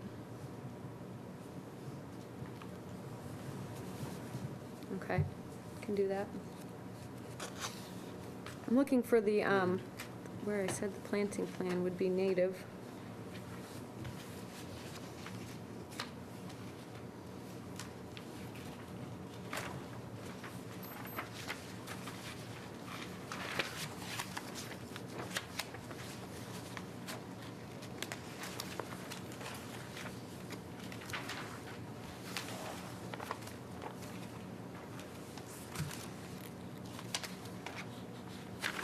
It's in here somewhere.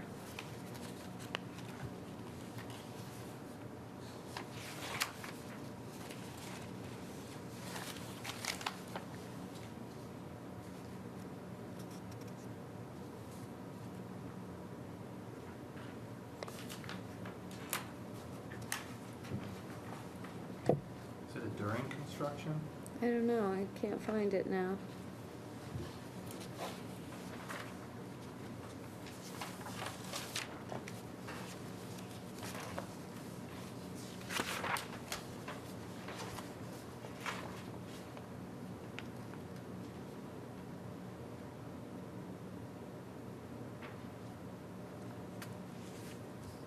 Well, needless to say, I will make sure it's in here. It would probably go, I'll search for it. I'm pretty sure, I mean, it was the only thing that we sort of were gonna condition that he, I'll make sure it's in here, native plantings. That 430,000 is, Already posted. Well, no, I mean, that's the bond that was required for the whole subdivision. I don't think, there's nothing additional being done. There's additional pavement being added, but I don't think there's any need to bond beyond the original 30,000 for the new pavement. Yeah. Stormwater structures are out of jurisdiction. I'm good with it, I was just gonna ask. him. Yeah, no, we already hold Curiosity, it. Yep. Is it consistent with what we've done in the past? It looks like it's about a little less than $40 a foot of roadway. We stopped doing them because then people wanted them released based on those portions of the project being completed. Okay. So they're more generally on the size of the development, the amount of impact. This one was in Riverfront. There were some structures in Riverfront, so. All right, good. Any more questions? Motion? I move that we issue the order of conditions for 242-1588 as drafted and amended. Second. All those in favor say aye. Aye. Opposed? That's unanimous. Motion to adjourn? So moved. Second. All those in favor say aye. Aye. Opposed? That's unanimous.